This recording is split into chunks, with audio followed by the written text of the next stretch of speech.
They don't always fall out of love. Sometimes they slowly step out of it without you noticing a single loud moment.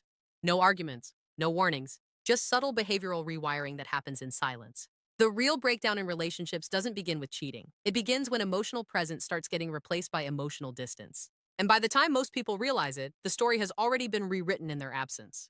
The real question is, are you actually observing the psychology of change? Or just reacting when it's already too late?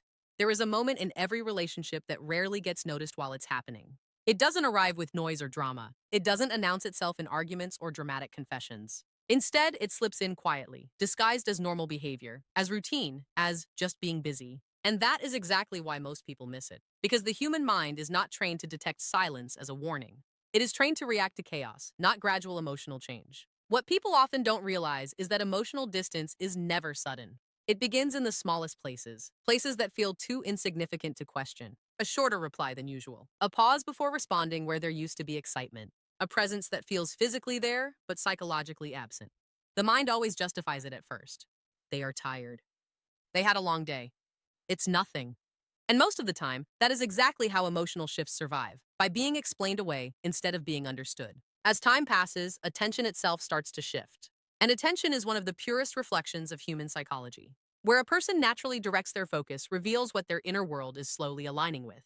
It is not always about betrayal or wrongdoing. It is about emotional investment moving in a different direction. People don't lose connection in one moment. They redistribute it gradually. Energy that once flowed effortlessly into shared conversations, shared laughter, and shared presence starts getting divided. And when attention changes, everything else follows quietly behind it. Alongside this shift, another subtle transformation begins.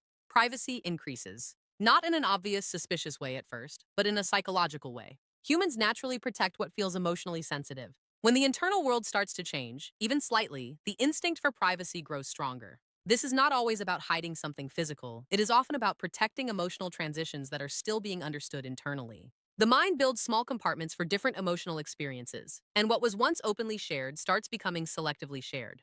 But perhaps one of the most misunderstood signals in human behavior is defensiveness. When communication starts to feel heavier, when simple questions begin to trigger irritation, it is rarely about the question itself. It is about perception. The brain begins to interpret normal curiosity as pressure when emotional alignment is no longer stable. What used to feel like care starts feeling like confrontation. And in that shift, tone becomes more important than content. Words remain the same, but emotional tolerance decreases. This is not a sign of sudden change, it is a sign of internal psychological strain. At the same time, routine itself begins to transform. Humans are creatures of emotional rhythm. When something significant changes internally, external routines are often the first things to adjust. Not because someone is consciously trying to create distance, but because the mind naturally reorganizes behavior to match new emotional states. Small habits shift first. Timing changes. Presence becomes inconsistent. The structure of daily interaction loses its predictability. And unpredictability in relationships is often the first visible sign of internal emotional restructuring. But the deepest stage of this entire process is not conflict. It is not even distance. It is emotional neutrality. This is the point where reactions still exist, but feelings begin to fade underneath them. Conversations continue, but they carry less emotional weight. Smiles still appear, but they are no longer connected to shared emotional energy. The relationship still exists externally, but internally it begins to feel like it is running on autopilot. And this is the stage most people find hardest to recognize because nothing seems wrong on the surface. The human mind struggles to accept emotional neutrality because it often looks like peace from the outside. No fighting, no arguments, no visible problems. But psychologically, it is one of the most important warning signs of emotional separation. Because where there is no emotional friction, there is often no emotional engagement either. And without engagement, connection slowly becomes memory instead of experience. What makes all of this even more complex is that none of it happens with clear intention at the beginning. Human psychology is not always direct. It is layered, adaptive, and often unconscious. People do not wake up and decide to emotionally detach in a single moment. They drift into it through unprocessed feelings, unspoken thoughts, and unnoticed changes in behavior. And that is why awareness matters. Not suspicion, not fear, but awareness. The ability to notice subtle shifts without immediately jumping to conclusions. Because understanding human behavior is not about control, it is about clarity. It is about recognizing that every emotional connection goes through phases, and those phases speak a language of their own, long before words ever do. In the end, relationships are not only built on what is said, but on what is quietly felt and silently changed over time. True understanding begins where assumptions end. When you really begin to understand human behavior, you realize something unsettling. Attention is never neutral. It always moves with meaning. People don't just get busy in a random emotional vacuum. Something inside them is always prioritizing, always choosing, always assigning weight to what matters most in that moment.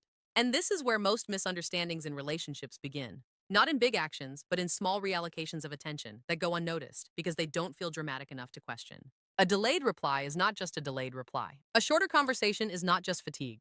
A distracted presence is not just stress. These are surface explanations the mind creates to avoid dealing with deeper uncertainty. Because the truth is, attention is one of the clearest mirrors of emotional investment. When someone is deeply engaged emotionally, their attention behaves differently. It is consistent without effort. It returns naturally. It seeks connection without being forced. But when emotional investment begins to shift, even slightly, the pattern of attention starts to reorganize itself. Not abruptly, but gradually, like a slow drift in direction that only becomes visible once distance has already formed. Psychologically, the human brain does something very interesting here. It tries to protect emotional stability by normalizing change. Instead of saying, something is shifting, it says, this is just a phase. Instead of asking, why is attention different? It says, it's probably nothing. This mental buffering is what allows emotional distance to grow quietly without immediate resistance. But attention always leaves clues. You can see it in how quickly someone responds when they are emotionally engaged versus when they are not. You can feel it in the energy behind their words, not just the words themselves. You can sense it in the difference between active participation and passive presence. Because attention is not only about time, it is about psychological presence, where the mind goes when there is no obligation to be somewhere else. And here is where it becomes even more subtle. Attention doesn't just decrease, it redirects. Humans rarely stop caring completely. Instead, their focus spreads differently. What once received emotional priority starts competing with new internal or external stimuli. It could be stress, it could be personal goals, it could be new environments, or unspoken emotional changes. But whatever it is, the result is the same. Attention that once felt centered begins to feel divided. This division is often invisible at first. A person is still present, still talking, still engaging, but something in the quality of attention has changed. They are no longer fully entering the moment. Part of them is elsewhere, and the mind on the receiving end always feels this shift before it can explain it. What makes this even more complex is that attention is closely tied to emotional safety. When people feel emotionally aligned and secure, their attention flows outward naturally. But when internal emotional alignment begins to change, attention becomes more self-contained, more selective, more guarded. Not because of conscious decision, but because the brain is constantly recalibrating what feels emotionally relevant. And in relationships, this recalibration is often mistaken for distance without reason. But there is always a reason. It just doesn't always exist at the surface level. Sometimes it is emotional fatigue. Sometimes it is internal conflict. Sometimes it is unspoken dissatisfaction. And sometimes it is simply the human tendency to evolve emotionally in different directions without realizing how visible that evolution becomes to others. The most important thing to understand is this: attention never lies, but it often hides behind explanations. People can justify behavior, they can rationalize changes, they can even convince themselves that nothing has shifted. But attention itself is honest in a way words are not. It reveals priorities long before they are spoken. And once you begin to observe attention instead of just hearing words, you start noticing patterns that were always there, but never obvious enough to question. The timing changes, the energy changes, the consistency changes, and slowly, what once felt effortless starts requiring effort. Not because love always disappears, but because attention is quietly rewriting where emotional energy is going. There is a quiet transformation that happens in human behavior long before anyone is willing to admit that something is changing. It doesn't announce itself with clear decisions or obvious actions. Instead, it begins in the background of the mind, in the way people start organizing their emotional world differently without even realizing it. Privacy is often misunderstood. People assume it always means secrecy, hiding, or dishonesty. But psychologically, privacy is much more complex than that. It is often the mind's way of creating space when internal emotions are no longer fully aligned or fully understood. When someone begins to feel different inside, even if they cannot explain it yet, their behavior naturally starts to shift toward protection of their inner world. At first, these changes are extremely subtle. Nothing looks suspicious on the surface. The person is still present, still communicating, still functioning normally. But there is a shift in how openly they share themselves. Certain thoughts are no longer spoken out loud. Certain moments are no longer naturally discussed. Not because there is a deliberate intention to hide, but because the emotional clarity that once supported openness has started to change. The human mind is not static. It is constantly adapting, constantly reorganizing emotional priorities based on internal experiences. When something new enters that internal space, whether it is stress, uncertainty, attraction, confusion, or emotional conflict, the brain begins to create boundaries without asking permission.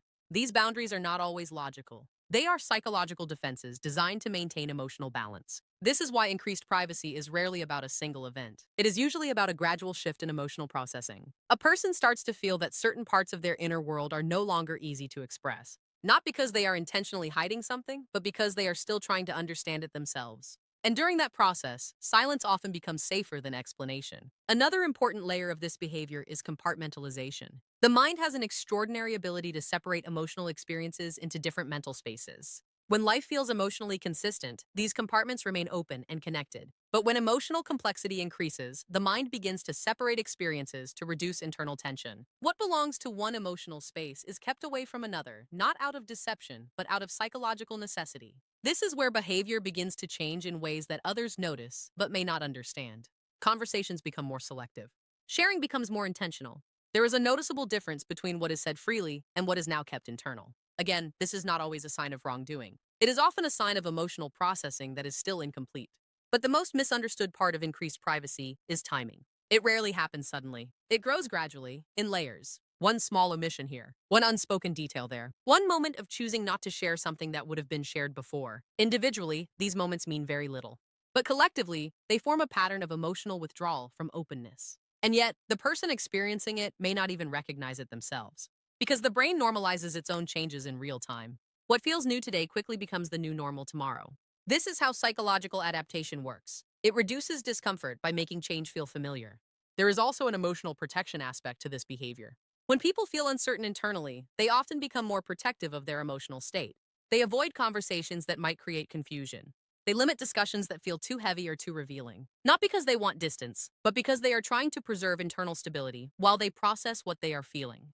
In relationships, this stage is often misinterpreted. One person senses the shift in openness, while the other may still feel everything is normal. This difference in perception creates confusion. One side feels something is changing, while the other side believes nothing significant has happened. And in that gap, misunderstanding slowly begins to grow. The truth is, increased privacy is not a single signal. It is part of a larger psychological restructuring. It reflects how the mind reorganizes emotional access when internal experiences become more complex than they used to be. It is not always about hiding truth, it is often about protecting unfinished understanding. And by the time it becomes visible on the surface, it has usually already been happening internally for a long time. Because the mind always changes in silence before behavior ever catches up. There is a very specific moment in human communication when something shifts, not in what is being said, but in how it is being received. A simple question that once felt natural suddenly starts to feel heavy. A normal conversation begins to carry tension that wasn't there before. And what used to be effortless exchange slowly turns into something that feels like pressure. This is where defensiveness begins, and it rarely starts the way people imagine. It doesn't begin with anger. It begins with sensitivity. The mind starts interpreting neutral interaction through a different emotional lens. A question that once felt like care now feels like scrutiny. A message that once felt simple now feels loaded. And this shift happens so quietly that neither side fully understands when it started. Psychologically, defensiveness is not just a reaction, it is a protection mechanism. When internal emotional stability begins to feel uncertain, the brain becomes more alert to anything that might disturb that balance. Even harmless curiosity can start to feel like an intrusion when someone is mentally overloaded or emotionally conflicted. So the response changes, not because the question has changed, but because the internal state of the person has changed. At first, it appears as small irritation. A shorter reply than usual, a tone that feels slightly sharper, a pause before answering something that used to be immediate. These are subtle signs that the emotional threshold has lowered. The mind is not as open as it used to be, so even normal interactions require more internal processing. What makes this stage so confusing is that the content of communication often remains the same. The words don't change dramatically, but the emotional interpretation behind those words does. And in human relationships, interpretation is often more powerful than language itself. When someone begins to feel emotionally overwhelmed, even basic questions can feel like demands. Not because the other person is demanding anything, but because the internal system is already carrying more than it can comfortably process. In that state, the mind starts prioritizing emotional self-protection over emotional openness. This is where defensiveness becomes a shield. It is not always meant to push the other person away. Often, it is simply meant to reduce internal pressure. By reacting strongly to something small, the mind tries to create distance from anything that feels emotionally demanding. It is an unconscious attempt to regain control over internal discomfort. But from the outside, it looks very different. It can appear as impatience, irritation, or lack of care. And this mismatch between internal experience and external expression is where misunderstanding begins to grow. One person feels they are simply asking something normal, while the other feels they are being emotionally challenged. Over time, this pattern creates emotional tension in communication. Conversations start to lose their ease. People begin to think more carefully before speaking. Even simple interactions start to feel like they require caution. And when communication loses spontaneity, emotional connection naturally begins to feel strained. There is also a deeper psychological layer to this. Defensiveness often increases when someone is carrying unprocessed emotions. It could be stress, guilt, confusion, or even internal change they have not fully acknowledged. The mind, trying to avoid confrontation with those internal feelings, becomes more reactive to external input. It redirects discomfort outward instead of processing it inward. This is why defensiveness often has little to do with the actual topic being discussed. It is rarely about the question itself. It is about what the question activates internally. A simple sentence can trigger a complex emotional response if it touches an area where the mind already feels unstable or uncertain. And slowly, what once felt like open communication begins to feel filtered. Not because honesty is gone, but because emotional space has become limited. The person is still talking, still responding, still present, but the emotional flexibility within those responses has reduced. The most important thing to understand is that defensiveness is rarely a final stage. It is usually a signal of internal imbalance, not permanent disconnection. It reflects a mind trying to protect itself while still participating in interaction. But if left unrecognized, it can slowly reshape the tone of a relationship, turning understanding into tension without either person fully realizing how it happened. Because in human psychology, the loudest reactions often come from the quietest internal struggles. There is a point in relationships where nothing looks wrong on the surface, yet something feels noticeably different. Life still moves in the same direction, conversations still happen, routines still exist, but the emotional rhythm that once gave those moments meaning starts to fade. It doesn't break suddenly, it dissolves quietly inside the structure of daily life. This is where routine begins to change. Human beings are deeply rhythmic by nature. We don't just connect emotionally, we connect through repetition. The way we greet each other, the way we check in, the way we share small daily moments. These patterns create emotional stability. They form an invisible structure that makes connection feel natural, not forced. But when internal emotional alignment begins to shift, even slightly, routine is the first thing that reveals it.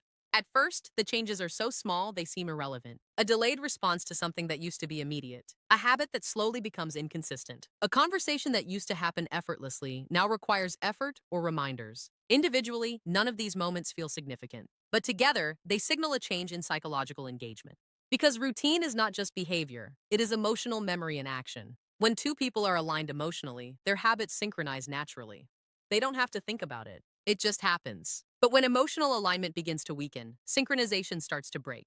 And what replaces it is inconsistency. Not necessarily distance, not always conflict, just inconsistency. The predictable becomes unpredictable. The flow becomes fragmented. And this fragmentation creates an emotional gap that is often felt before it is understood. Psychologically, this happens because the brain constantly updates behavior based on emotional relevance. When something feels emotionally important, it is prioritized automatically. But when emotional importance starts to decrease, the brain no longer invests the same level of automatic energy into maintaining those patterns. This is not a conscious decision, it is a neurological recalibration. That is why routines don't collapse instantly. They erode gradually. One missed moment here, one skipped habit there, one interaction that feels slightly different in tone or timing. The mind adapts to each small change individually, so nothing feels alarming in isolation. But the emotional system of the relationship begins to lose its structure over time. And this is where confusion often begins. One person still remembers how things used to feel consistent, natural, and effortless. The other may still be functioning normally in their own experience, unaware of how much their patterns have shifted externally. This difference in perception creates a silent emotional mismatch, where one side senses change and the other side sees normality. What makes routine changes so powerful psychologically is that they affect emotional security. Humans find comfort in predictability. When emotional patterns are stable, the mind feels safe. But when patterns become irregular, even subtly, the mind begins to search for explanation. It tries to find meaning in inconsistency. And when meaning is not clearly communicated, assumptions begin to form. This is how emotional distance quietly grows, not through a single event, but through repeated breaks in rhythm that slowly reshape how connection is experienced. There is also a deeper layer to this. When someone is going through internal emotional change, their energy naturally shifts away from external consistency. Their focus becomes more internal, more scattered, more self-oriented. Not out of neglect, but because their internal processing is taking priority. And in that state, maintaining routine with the same emotional presence becomes difficult. So the routine continues, but the feeling behind it changes. And that is the part most people miss. Because they are still seeing the actions, but they are no longer feeling the emotional consistency behind them. The structure is there, but the warmth within the structure is not the same. Over time, this creates a silent emotional gap where everything still exists, but nothing feels fully alive the way it once did. And by the time this gap is recognized, it has usually been forming for much longer than anyone realized. Because in human behavior, it is not the disappearance of routine that signals change. It is the slow loss of emotional rhythm inside it. There is a stage in human connection that is often the hardest to recognize because on the surface, everything still appears normal. There are no obvious conflicts, no visible breakdowns, no dramatic endings. Yet emotionally, something fundamental has already shifted. The connection is still there, but the feeling behind it is no longer the same. This is emotional neutrality. It doesn't feel like sadness. It doesn't feel like anger. It doesn't even feel like distance in the way people usually understand it. It feels like calm, but a very specific kind of calm, one where emotional intensity has quietly dissolved. Conversations still happen, but they no longer carry depth. Presence still exists, but it no longer carries weight. Everything continues, but without emotional impact. Psychologically, this stage is often misunderstood because it looks peaceful. There are no arguments, no tension, no visible signs of conflict. But beneath that surface level peace, something important is missing: emotional engagement. The reactions are still there, but the feeling behind the reactions has weakened. When a person reaches this internal state, they are no longer fully emotionally invested in the same way they once were. It is not always intentional. It is often the result of gradual emotional fatigue, unresolved inner conflict, or a slow shift in psychological attachment. The mind begins to conserve emotional energy instead of distributing it outward as freely as before. And this conservation changes everything. Because emotional neutrality does not remove interaction, it removes intensity from interaction. People still talk, still respond, still participate, but without the emotional charge that once made those moments meaningful. It becomes functional instead of emotional. One of the most important psychological truths here is that the absence of conflict does not always mean the presence of connection. Many people assume that if there is no fighting, things must be stable. But emotional stability is not the same as emotional engagement. Stability can exist even when emotional depth has faded. In fact, emotional neutrality often appears after a long period of internal adjustment. When the mind has processed enough emotional uncertainty, it sometimes reaches a state where it no longer reacts strongly to things that once triggered deep responses. This is not always healing. It can also be emotional detachment disguised as calmness. From the outside, this stage can be confusing because nothing seems wrong. The relationship still functions. Communication still happens. Daily life continues without disruption. But the emotional pulse of the relationship feels weaker, as if something that once gave it life has slowly dimmed. And the most difficult part is that emotional neutrality rarely creates urgency in the same way conflict does. Conflict demands attention. Neutrality does not. It quietly removes emotional signals that usually prompt reflection or change. So people often stay longer in this stage without realizing how much has already shifted internally.